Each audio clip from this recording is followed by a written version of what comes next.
جیسے قرآن مجید میں فرمایا گیا ہے انما امرہ اذا اراد شیئا ان یقول له کن فیکون. اللہ کا یہ ہے نظام ہے. انما امرہ اللہ کا امر یہ ہے اذا اراد شیئا جب وہ کسی چیز کا ارادہ کر لیتا فیقول له کن فیکون پھر کہتا ہے کن ہو جاؤ تو ہو گیا. یعنی کہ وہ بھی اللہ پاک کی حکمت ہے کہ کہاں 6 دن لیے یہاں پر بھی اللہ پاک کی حکمت ہے کہ 1 سیکنڈ میں بن جا بن گیا. اور روح جب آپ روح کی بات کر رہے ہیں روح کا ہم کہتے ہیں کہ یہ امر رب ہے.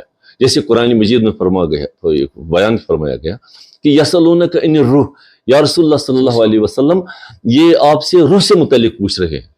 کل روح من امر ربی ان سے بتا دیجئے کہ یہ امر رب ہے یہ تخلیق نہیں ہے یہ تکوینی عمل نہیں ہے یہ تدریجی عمل نہیں ہے یہ امر رب ہے اور امر رب کی بنیاد پر ہی اس کو بیان کیا گیا. اور دوسری سب سے بڑی بات جب تخلیق آدم کا دور چل رہا تھا ہم کہہ رہے تھے کہ قرآن مجید میں ہی بیان میں قرآن سے استدلال عرض کر رہا ہوں اس لیے کہ قرآن تصور ہی ہے. وہ کہتے ہیں وَنَفَخْتُ فِيهِ مِن روحی جب حضرت آدم کی تخلیق کی گئی تو اللہ تعالیٰ نے فرمایا میں نے اس میں اپنا روح ڈال دیا جسم تو بن رہا ہے مٹی اور گاڑی اور سب چیزوں کے بیچوں بیچ یہ سب اس میں آ رہا ہے. اور جیسے یہ کہتے ہیں تخلیق انسان سے پہلے پورے ارواحان قیامت تک یہ اسلامی تصور بھی ہے کہ جتنے بھی لوگ ہیں جتنے بھی ذریات رہے گی انسانی وجود میں ان سب کے ارواحان سے اللہ نے عالم بالا میں ایک معاہدہ کیا ایک عہد لیا ہے جسے قرآن میں ہی بیان گیا الست بربکم ارواحان سے پوچھا گیا کہ میں تمہارا رب ہوں قالوا بلا ہم نے کہا ارواحان نے کہا کہ ہم آپ کے بندے ہیں. اور تو اب یہ ہے کہ صوفیہ کے نزدیک یہ ہے کہ وہ کہہ رہے ہیں کہ جسم جو ہے یہ کثیف شکل میں انسان کو پیدا کیا اور روح لطیف کی شکل میں یہ روح میں لطافت ہے جسم میں کثافت ہے. گندگی غلاظت جسم پہ آ سکتی ہے لیکن اگر روح پہ آ جائے گی تو وہ گندگی غلاظت جیسے جسم سے ہٹائیں گے روح میں ہٹانے کے لیے بہت سارے مدارج کی ضرورت. اچھا ٹھیک. تو ڈاکٹر صاحب اس سلسلے کو آگے بڑھاتے ہوئے روحانیت اصل میں کیا ہے موجودہ دور میں روحانیت کا حصول کیسے ممکن ہے. اب ہم دیکھتے ہیں آج ہمارا جو میٹیریلسٹک ورلڈ کافی ترقی کر رہا ہے اور انسانیت دور ہوتی جا رہی ہے. روحانیت جو ہم کو انسانیت کا سبق سکھاتی ہے جو ہم کو بتاتی ہے کہ صحیح میں ایک انسان کیسا ہونا چاہیے انسانی شکل کیسی ہونی چاہیے. میں باہری شکل کی بات نہیں کر رہا ہوں ڈاکٹر صاحب اصل میں انسان کے جو فرائض ہے دوسرے انسانوں کے تئیں وہ کیسے ہونے چاہیے. تو اس لحاظ سے میرے حساب سے یہ سوال بنتا ہی ہے کہ روحانیت کیا ہے اور موجودہ دور میں اس کا حصول کیسے ممکن ہے. بالکل صحیح سوال. دیکھیے سر اصل میں یہ ہے کہ یہ اور اس طرح کے مباحث بعید از بیان کہ مطلب and especially for an person for an individual who had not experienced all these things. ایک چیز وہ تھا جو قصبی طور پر آپ کے ہاتھ میں آ جاتا ہے دوسرا سکل طریقے سے جو آتا ہے جیسے شریعت ہے آپ کے پاس ہے احکامات ہے یہ قوانین ہیں اور دوسرے باقی چیزیں ہیں لیکن اس سے متعلق آپ very difficult for an ordinary man to explain what actually روحانیت جسے ہم کہتے ہیں. ہم کہتے ہیں کہ یہ ایکشن ری ایکشن کا ایک انویزیبل فینومینا ہے. یہی اسکالرس نے اس سے متعلق لکھا ایکشن ری ایکشن کا انویزیبل فینومینا جب بھی یہاں سے آپ تصور میں آ جائے اسے ہم روحانیت کہتے ہیں. اور بڑے زمانے تک یہ بحث و مباحث کے اس میں رہا ہے یہ مضامین رہے ہیں صوفیہ کے بیچ عرفا کے بیچ ولی کاملین کے بیچ صاحب نظر صاحب بصیرت صاحب ادراک یہ سب اصحاب کے بیچ میں یہ موضوعات رہے ہیں بحث. اور کچھ لوگوں نے یہ کہا کہ یہ چند لوگوں کا ایک گروہ ہے جنہوں نے اپنے ذوق اور اپنی ذاتی خواہشات کے طور پر اس طرح کی ترجیحات لوگوں کے سامنے پیش کیے. ایک تو یہ نظریہ رہا. کچھ لوگ کہہ رہے ہیں کہ یہ اسلام کے کنٹری ایک پرسپیکٹو ہے ایک پیرلل تھیوری تیار کی جا رہی ہے اس کے ساتھ. کچھ لوگ کہہ رہے ہیں یہ عجمی تصور ہے عرب میں اس کا تو کوئی تصور نہیں عجم سے ایک پودا لایا گیا اس زمین پر اگا رہے ہیں اس پہ. اور سب سے بڑا ظلم جو میرے نزدیک مجھے لگ رہا ہے کہ اس روحانیت کے ساتھ ہوا تصور روحانیت کے ساتھ وہ یہ ہے کہ یہ فلسفیوں کے لیے کا زیر بحث موضوعی بحث بن چکا ہے. فلسفی کا اس کے ساتھ کچھ نہیں تعلق نہیں. یہ روحانیت اصل میں صوفیہ عرفا اللہ کے محبوب و مقرب بندوں کے بیچ کا ایک تصور ہے جو اس تصورات پر یہ پیدا ہو گئی. فلسفیوں کا اس میں ٹانگ گھسیٹنا اس سے کیا ہوا اس کے افہام و تفہیم میں بہت ساری پیچیدگیاں پیدا ہو گئی کہ فلسفیانہ روش تو ایک چیز ہوتی ہے عالمہ اور عرفا کی وہ انداز بیان وہ دوسری بات ہوتی ہے اس وجہ سے ہو گیا. اب یہ ہے کہ اثری علماء جو کہتے ہیں وہ کہتے کہتے ہیں کہ اسپرچولیٹی کا حصول جو ہے it's not heart based spirituality, it has always to be mind based spirituality. وہ کیا ہوگا, دیٹ لیڈس ٹو یور تفکر, آپ کا تدبر, کنٹمپلیشن آن اسپیشل ایشوز. اسے کہتے ہیں کہ یہ روحانیت کی طرف بڑھنے کا ایک ذریعہ ہے. Contemplation with your mind, with your فکر, اور آپ کا انداز بیان, گفتگو. ہارٹ تو ایک آرگن ہے جس میں ایک باڈی ہے, that is used for the circulation of blood among the veins. اس کا تو وہی کام ہے, اور باقی اس کے ساتھ کوئی نہیں ہے. یہ تدبر و تفکر اور غور خوض, اس کا ادراک جو ہے, یہی اصل میں انسانیت کو روحانیت کی طرف لے جاتی ہے. اور یہ دور وسطیٰ کے مسلمانوں کے بیچ کا یہی تصور رہا علماء و محققین کا. قرآن ایموشنل پارٹ کے بغیر تدبر غور و فکر زیادہ یہ کر, یہ جو اصلی علماء ہے. اب میں وہیں پہ آ رہا ہوں.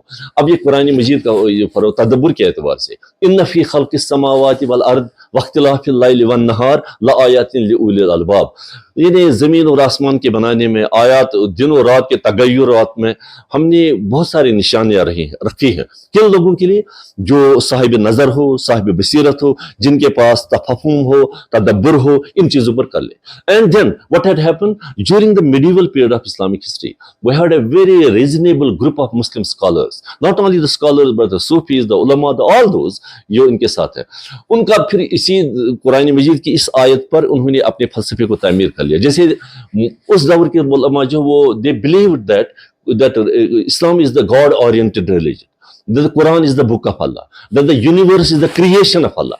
Therefore, no scientific investigations, no scientific perspectives, no scientific ideologies remain mere simple perspectives or studies, but became a sacred duty for all those things. اس لیے کہ انہوں نے وجدان کا استعمال کیا تھا, انہوں نے تفکر و تدبر کے اعتبار کر کے. لیکن یہ ایک بات ضرور ہے, لیکن ہم کہتے ہیں کہ یہ جو وجدان ہے, it's not enough when we talk about the process of spirituality. اس لیے کہ ساتھ بہت سارے صوفیہ کے نزدیک یہ ہے کہ تدبر ٹھیک ہے اپنی جگہ, لیکن اس کے ساتھ ساتھ صفائی قلب جسے کہتے ہیں, اس کے بغیر کوئی چارہ نہیں, اس کے بغیر کوئی. جیسے رسول اکرم صلی اللہ علیہ وسلم نے فرمایا, ان فی الجسد مضغہ, انسانی جسم میں ہم نے گوشت کا ایک ٹکڑا رکھا ہے. فَإِذَا صَلَحَتْ صَلَحَ الْجَسَدُ كُلُّهُ, اگر وہ جسم کا ٹکڑا درست رہا تو پورا جسم درست ہے. وَإِذَا فَسَدَتْ, اگر اس جسم کے ٹکڑے میں بگاڑ آ گیا, فسد الجسد کل, پورے جسم میں بگاڑ ہے. ان سے فرمایا گیا, وما ہی یا رسول اللہ, یہ کیا چیز ہے؟ قال ہی القلب, یہ انسان کا قلب ہے, یہ انسان کا دل ہے. تو اس سے اصل میں یہ بنیاد یہ رہتی ہے. اور جیسے ہم مساجد میں اپنے علماء و محققین, امام صاحبان, بہت سارے اب محفل میں آپ بھی رہے ہوں گے, جب وہ دعا کہتے ہیں وہ کہیں یا مقلب القلوب والابصار, اے دلوں کو بدلانے والے اور بینائی اور بصیرت عطا کرنے والے آنکھوں کو, یہ اصل میں ان کا تصور فکر ہے. حضرت شیخ العالم شیخ نور الدین نورانی رحمۃ اللہ علیہ, انہوں نے بھی یہی فرمایا تھا, دل چھے گاڑتے حکم اتراؤن ذکر ہن پوئن دس لسی ہوتا ہے. انہوں نے دماغ کا نہیں کہا, اس نے دل کا کہا. اور غالب جو ہمارے مشہور و معروف شاعر رہے ہیں بر صغیر کے, وہ کہہ رہے ہیں کہ یہ جیسے وہ یہ کیا کہ یہ بہرحال ذہن میں نہیں آ رہا اس وقت, کوئی بات, دل ہی تو ہے نا سنگ خیش, درد سے بھرنا آئے کیوں, روئیں گے ہم ہزار بار کوئی ہمیں رلائے کیوں. مطلب یہ میں کہہ رہا ہوں, ایک تو وجدان ہے, ایک تو تفکر ہے, دوسرا یہ دل کی حالت ہے. اب آپ کہیں گے روحانیت کی جو تاریخ ہے, اصل میں یہ انسان کی جتنی خود کی تاریخ ہے اتنی خود یہ تاریخ روحانیت کی بھی ہے. حضور اکرم صلی اللہ علیہ وسلم کی جانب سے جو نظام حیات اللہ کی طرف سے عامت الناس کو عطا فرمایا گیا, اس میں دو چیزیں رکھی گئی ہیں. ایک ہم کہتے ہیں شریعت, ظاہری اعتبار میں شریعت ہے, باطنی اعتبار میں اس کو روحانیت رکھا گیا ہے. تو اس اعتبار سے روحانیت اصل میں جیسے ہم کہتے ہیں کہ معرفت الہی کا ایک ذریعہ ہے, اللہ کی پہچان کا ایک ذریعہ ہے, اس کے بغیر کوئی چارہ نہیں ہے. حضرت فاروق اعظم رضی اللہ تعالیٰ عنہ, انہیں رسول اکرم صلی اللہ علیہ وسلم نے یہ ارسال فرمایا تھا, وصیت فرمائی تھی کہ یہ کارن میں ایک شخص ہے, ان کے پاس آپ جائیں, اپنی جامع مبارک ان کے ہاتھ میں دی, ان کو دے دیجئے. وہ کہا حضرت ویسے کارن رضی اللہ تعالیٰ ان کے پاس بھیج دیے, وہ جامع مبارک عطا کیے. اور حضرت فاروق اعظم نے ان کی عظمت کو پہچان لیا کہ یہ وہ شخص ہے جس نے رسول اکرم صلی اللہ علیہ وسلم سے بظاہر ون ٹو ون کبھی ملاقات ہی نہیں کی. یہ نبی صلی اللہ علیہ وسلم اسے جامع مبارک تحفتاً ارسال کر رہے ہیں. تو انہوں نے کہا کہ جب ان سے کیا, میں مطلب مختصر کر کے بیان کر رہا ہوں, جب انہیں سب کچھ کیا تو انہیں کہا کہ حضرت ہمارے لیے کوئی دعا کر لیجئے. تو انہوں نے یہ کہا کہ کیا تم اللہ کو جانتے ہو, اللہ کی معرفت ہے؟ فاروق اعظم نے کہا حضرت الحمدللہ رب العالمین ہے, پوری کائنات کو دیکھ رہے ہیں, نبی اکرم صلی اللہ علیہ وسلم ہمارے ساتھ موجود ہے, تو اللہ کو جانتے ہیں. تو حضرت اویس قرنی رضی اللہ تعالیٰ عنہ نے فرمایا کیا اللہ کو بھی آپ کی معرفت ہے؟ کیا اللہ بھی آپ کو جانتا ہے؟ اگر وہ آپ کو جانتا ہے تو وہ معرفت کا اصل میں خزانہ ہے. اگر اللہ آپ کو جانتا، اگر یہ چیزیں آپ میں آ رہی ہیں تو سب سے بڑی بات ہے. اصل میں ہر چیز کی ایک اصل ہوتی ہے، اور جو ہم یہ روحانیت اصل، روحانیت کا مغز، روحانیت کا روح، جیسے کہ مکھل روحانیت جو ہے وہ ہم کہتے ہیں چاہے اسلامی شریعت ہو، اسلامی احکام ہو، اسلامی قوانین ہو، اسلامی قواعد ہو، جب آپ ان قوانین اور ان دوسرے تصورات کی روح تک پہنچ جائے، اصل میں میرے نزدیک بس طالب علم میں کر رہا ہوں، روحانیت اصل میں اسی چیز کو کہتے ہیں. آپ کہیں گے مثال کے طور یہ کس طرح سے ممکن ہے؟ ہم کہتے ہیں صوفیہ کے نزدیک اصل میں وہ یہی تصورات تھے، وہ اصل میں اصطلاحات میں پھنستے نہیں تھے، وہ اصطلاحات کی کھو میں رہتے تھے، ان کی اصل اور ان کی حقیقت اور ان کی معرفت حاصل کر لیتے تھے. مثال کے طور پر میں کہہ رہا ہوں قرآن مجید میرے لیے قرآن ہے، لیکن صوفیہ اور عارف باللہ جو اصحاب ہیں اللہ نے پیدا کیے ان کے لیے قرآن ہے، جیسے قرآن مجید میں فرما گیا ارأیت الذی، چاہے کہ مطلب یہ جس نے ان ھذا القرآن یہدی للذی ہی اقوم، یہ قرآن مجید ہے درست ذہنیت رکھنے والوں کی طرف، وہ ہدایت کی طرف آگے بڑھتا. وہ قرآن کو اس اعتبار سے دیکھتے تھے. اذان ہم پڑھ رہے ہیں، لیکن حضرت بلال حبشی رضی اللہ، جب ان سے کہا گیا اذان، انہوں نے کہا کہ اب میں نہیں پڑھوں گا رسول اکرم صلی اللہ علیہ وسلم کے وصال کے بعد، یہ تواریخ ہے. تو انہوں نے کہا کیوں نہیں؟ تو انہوں نے کہا اس لیے کہ جب میں اشہد ان محمد رسول اللہ صلی اللہ علیہ وسلم یہ کلمات نماز میں، یہ اذان میں دہراتا ہوں، میرے نبی میرے سامنے ہوا کرتے تھے، مجھے ایک عجیب سی کیفیت ہے. اور آج اس کے 21st سینچری میں آپ یہ کنورٹس کا ہسٹری پڑھ لیجئے، نیو مسلمز کی تاریخ پڑھ لیجئے، 70% لوگوں کا آپ یہ رد عمل آئے گا کہ ہم نے دور سے ایک اذان سنی اور اس کا ایک عجیب سا اثر ہمارے جہل اس پہ آ گیا، اور یہ ہمارے کنورژن کا اصل مغز اور بنیاد ہے یہ اذان کی آواز ہے. یہ ہو گیا. اور دوسرا ہم کہتے ہیں کہ اذان کے ساتھ ساتھ جیسے ہم کہتے ہیں کہ جیسے روزے دار، اب تو روزے رہے 24 گھنٹے آپ دن رہے، 12 گھنٹے رہے پورا کھانے پینے کے بغیر، لیکن قرآن مجید کا لعلکم تتقون، اس کا اصل روح اور اس کی اصل مغز کیا ہے؟ نماز آپ پڑھ رہے ہیں، لیکن نماز کا وہ نہیں ہے. حضرت علی کرم اللہ تعالی وجہ نے اس کی ابتدا کی، انہوں نے کہا جب غزوات میں مجھ سے کوئی تکلیف ہوگی تو ان تیروں کو اور وہ تمام وہ جو خدا نخواستہ زخم وغیرہ ہوں ان کے مرہم پٹی مجھے نماز کے دوران کیا کیجیے. ابتدا حضرت امام علی کرم اللہ تعالی وجہ نے کی، اور آخرت حضرت امام حسین میدان کربلا میں دکھائی نماز کس چیز کو کہتے ہیں. اور یہی وجہ ہے جب جنگ قادسیہ میں، غزوہ قادسیہ میں حضرت فاروق اعظم رضی اللہ تعالیٰ عنہ نے حضرت سعد بن ابی وقاص کو روانہ کیا کہ مصر کی فتح کے لیے، تو ادھر سے رستم جو سالار، یہ پوری تواریخ میں موجود ہے، ابن خلدون نے اس کو خوبصورت طریقے سے بیان کیا. وہ کریں وہ ادھر سے آگے، تو انہیں کہا کہ میں دیکھ رہا ہوں یہ مسلمان کون ہے، کتنے لوگ آ رہے ہیں ہم پر حملہ کرنے، ایران پر. ایک سلطنت تھی، ایک تہذیب تھا، ایک سیویلائزیشن تھی، اور چند لوگ عرب کہیں معلوم سے کہاں سے آ رہے ہیں. اب وہ اوپر پہاڑی سے دیکھ رہے ہیں.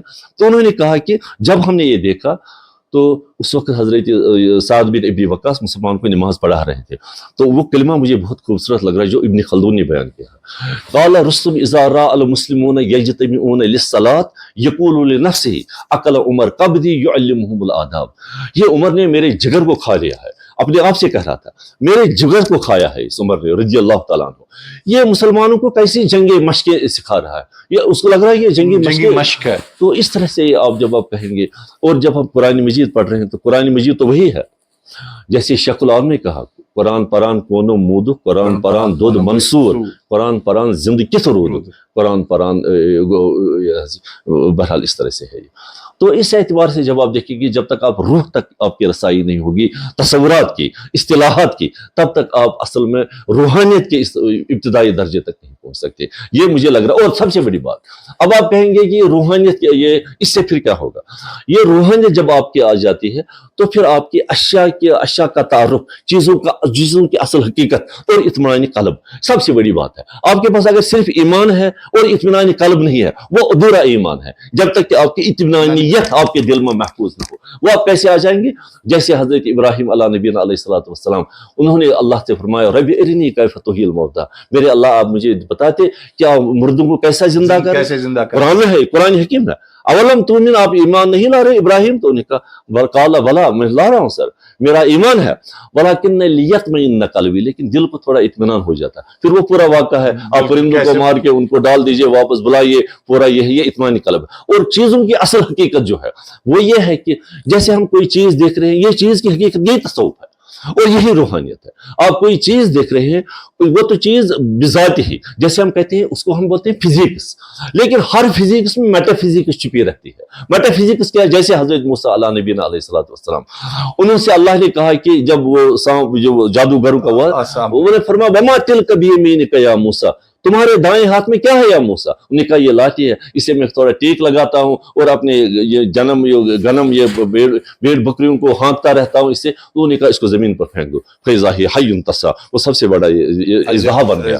کیوں؟ اس لیے کہ چیزوں کی معرفت جب آپ کے ذہن میں آ جائے گی, اصل میں تو عصا ہے, وہ لکڑی ہے, لیکن لکڑی کو آپ اس کی اصل صورت میں, یہ اس کو بولتے ہیں میٹا فزکس. اور یہ سب سے بڑی.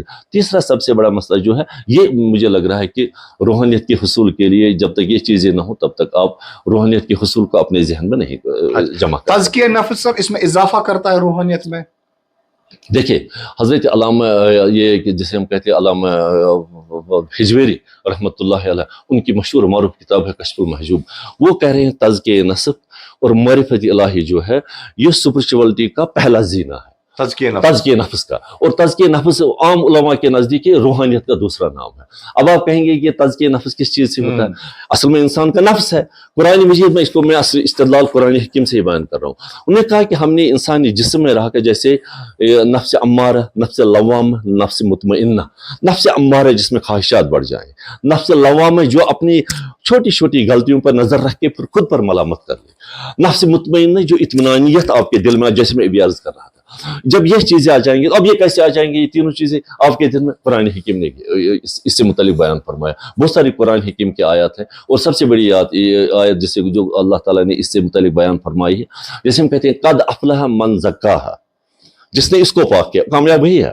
وقد خاب من دساہا, جس نے اس کو کیچڑ میں پھنسا دیا ہے اس کی ہمیشہ ناکام.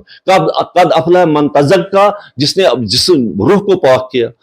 وذکر رسم ربہ فصلی, وذکر رسم ربہ فصلی, اللہ کو یاد کیا اور نماز قائم کی, اور اس اللہ نے اس کے لیے روحانیت کے یہ دروازے کھول دیے. اب آپ کہیں گے یہ چند صوفیہ کے نزدیک جیسے حدیث جبریل اور حدیث احسان جسے ہم کہتے ہیں, وہ کہتے ہیں کہ تزکیہ نفس کا یہ ذریعہ بھی ایک ہے. وہ کیا ہے؟ اعبد اللہ کأنک تراہ, اللہ کی بندگی اطاعت ایسے کر لو کہ جیسے اللہ کو آپ دیکھ رہے ہیں. وَإِن لَمْ تَكُنْ تَرَىٰ فَإِنَّهُ يَرَاكَ, اگر تم میں یہ صلاحیت نہیں کہ اللہ کی معرفت اس حد درجے پر حاصل ہو, پھر ذہن میں یہ رکھ لو کہ اللہ مجھے دیکھ رہا ہے. اور اب یہ کہیں کہ صوفیہ یہ کیوں چیزیں, اس نفس کے لیے کیوں چیز ضرورت ہے؟ میں چھوٹی سی مثال کے طور بیان کروں جو صوفیہ نے اپنے اس کلام میں یہ محفوظ کر کے رکھا ہے. وہ کہہ رہے ہیں کہ اصل میں یہ لطائف ستہ ہیں. لطائف ستہ انسانی جسم میں وہ ہمیشہ نور سے مملو رہتے ہیں, اور زمانے کے گردش ایام سے ان پر کبھی دھول اور کبھی ہاتھ, اور ان پر وہ یہ کہتے ہیں غیر فطری یہ جو دھول جو بڑھ جاتی ہے, ان لطائف کو صاف کرنے کی ضرورت. اب وہ کہہ رہے ہیں کہ 6 لطائف ستہ, اس کو اپنے نفس کو صاف کریے. یہ اصل میں کہہ رہا ہے کہ یہ جو ہم کہہ رہے ہیں کہ اس کی کیا حقیقت ہے, کہ ہم کیسے اس کو حاصل کر سکتے ہیں. وہ کہتے ہیں جیسے نمبر 1 ہے, جیسے یہاں سے آپ کے 2 انگل نیچے آپ کا لطیف قلب ہے, یہاں سے لطیف روح ہے, یہاں سے لطیف نفس ہے, یہاں سے لطیف سر ہے, یہاں سے لطیف خفی ہے, یہاں سے لطیف اخفا ہے. یہ لطیف روح جو ہے, یہ لطیف قلب جو ہے, وہ کہہ رہے ہیں کہ اس کے ساتھ میں رہتا ہے کبھی ہاتھ بھی, اور کبھی ہاتھ برائی مطلب یہ ہے کہ اس میں سخت مزاجی رہتی ہے, یا بد مزاج. یہ لطیف روح ہے, اس میں ترش روح تو ترش مزاج بن جاتا ہے. یہ نفس لطیف نفس میں, اس میں انسان کی خواہشات رہتی جو بھی خواہشات ہوں. یہ لطیف سر ہے, اس میں بخل اور حسد رہتا ہے. لطیف اخفا, اس میں کینہ اور باقی چیز رہتے ہیں. اور لطیف انا جسے لطیف اخفا کہتے ہیں, اس میں اصل میں غرور اور تکبر یہ سب چیزیں رہتے ہیں. وہ کہہ رہے ہیں کہ صوفیہ اس تزکیہ نفس سے, جب یہی تو اصل میں نفس کی چیزیں ہیں, جب ان پر یہ دھول آپ ہٹا دیتے ہیں, نفس کی اصل شے, اصل صورت آپ کے سامنے واضح ہو جاتی ہے, اور نفس کی پراگندگی ہمیشہ کے لیے دور ہو جاتی ہے. شکریہ ڈاکٹر صاحب. ڈاکٹر صاحب اب تک کی گفتگو کافی خوبصورت ہماری چلی. اس میں کچھ اور ٹرمز آتی ہے ڈاکٹر صاحب جو عام لوگ بھی استعمال کرتے ہیں, اور میں چاہتا ہوں کہ ان کی اچھی خاصی وضاحت ہو جائے. جیسے روحانیت میں شریعت, طریقت, معرفت اور حقیقت کا کیا مقام ہے؟ دیکھیے سر, یہ اصل میں یہ جو میں ابھی عرض کر رہا تھا کہ اللہ کے محبوب ترین بندے, صوفیہ, بزرگان دین, ولی کامل, اولیاء کاملین, عرفا, جو محقق, ادبا, اس طرح کے جو اسپیشلی جو تصوف اس سے وابستہ ہے, اور جن کی تڑپ ہے روحانیت کے حصول کے لیے, انہوں نے یہ کہ اس طرح کی اصطلاحات کو استعمال کیا ہے. مجھے لگ رہا ہے کہ شریعت اور روحانیت کے اس سفر میں اور اس سے متعلق جو بھی آپ کے پاس مواد ہے، یہ پردہ در پردہ یہ چھپی ہوئی حقائق بہت ساری رہی ہے. اچھا. تو اس کے اظہار کے لیے جو اصطلاحات صوفیہ اور اللہ کے محبوب بندوں نے کی ہیں وہ ہے شریعت، طریقت، حقیقت، معرفت. اور یہ خدا نخواستہ کوئی ایسا تصور نہیں جو اسلام سے ہٹ کر کوئی اسلام طریقت. اور جس آدمی اگر کوئی یہ اصل میں چار جو مرتبے ہیں، چار مقامات جو ہیں انسانی زندگی میں، جو صوفیہ نے اس کو اس اعتبار سے تعبیر کیا ہے. کوئی شخص یہ نہیں کہہ سکتا کہ میرے پاس شریعت نہیں لیکن میں عارف ہوں اور میں حقیقت کے میدان میں کامل ہوں، اور میرے پاس شریعت اس کی اصل بنیاد ہے اور اس کے بغیر کوئی چارہ نہیں. اب آپ کہیں گے کہ شریعت جیسے ان لوگوں نے بیان کیا، شریعت یہ کہہ رہے ہیں کہ شریعت یہ ہے کہ اللہ اور اللہ کے رسول کے احکامات کو ماننا. ٹھیک، یہ سب سے خوبصورت تشریح جو اس کو بیان گئے. طریقت یہ ہے کہ اللہ اور اللہ کے رسول، اللہ کے شریعت کو ماننا، اللہ اور اللہ کے رسول. طریقت یہ ہے کہ اللہ اور اللہ کے رسول کی ماننا. یہ تو آپ نے شریعت مان لیا، ان کے احکامات آپ کے ماننا. معرفت یہ ہے کہ محمد رسول اللہ صلی اللہ علیہ وسلم کا جو اس کی معرفت، اس کی پہچان آپ کے رگ پائے میں بس جائے. حقیقت یہ ہے کہ آپ کا یہ معرفت، جو یہ قلبی سفر جو ہوتا ہے حقیقت شریعت سے طریقت تک، یہ قلبی طریقے سے حاصل کیا جاتا ہے اور یہ اصل میں واصل اللہ کا ایک ذریعہ بن جاتا ہے. یعنی کہ ہم دوسرے الفاظ میں کہہ سکتے ہیں کہ اللہ کو جاننا، اللہ کی معرفت حاصل کرنے کے لیے چار ایولیوشنری سٹیجز. اب اس میں سب سے بڑی بات ہم کہتے ہیں کال سے حال. یہ سفر اصل میں جسے ہم کہتے ہیں یہ کال سے حال کا سفر ہے. حال you cannot explain, you can never explain what actually that is unless you have experienced it. It's an invisible entity, invisibly you have to. یہ شریعت is all right, you can just understand, but rest of the segments جو ہے جو بیان کیے گئے ہیں، یہ عارف باللہ کوئی شخص اس سے متعلق زیادہ خوبصورت بات کر. لیکن اگر آپ مجھ سے کہیں گے کہ ہم کہیں گے کہ شریعت جسے کہتے ہیں علم الیقین، عین الیقین، علم الیقین، عین الیقین اور حق الیقین اور معرفت. علم الیقین جیسے ہم کہتے ہیں شریعت ہے، اس لیے کہ جیسے شکر ہے، آپ کے سامنے شکر ہے، شکر کا علم ہے تو علم شریعت ہے. طریقت یہ ہے کہ علم العین الیقین، کہ یہ شکر چکھ لیتے ہیں آپ. جب آپ شکر چکھ لیتے ہیں وہ عین الیقین ہو گئے، وہ طریقت ہو گیا. جب آپ کہتے ہیں کہ معرفت یہ ہے کہ جب آپ اس شکر سے متعلق گفتگو اندر کر لیتی ہے، شکر کہاں سے آتی ہے، یہ معرفت ہے. اور حقیقت یہ ہے کہ جب آپ خود شکر بن جاتے ہیں.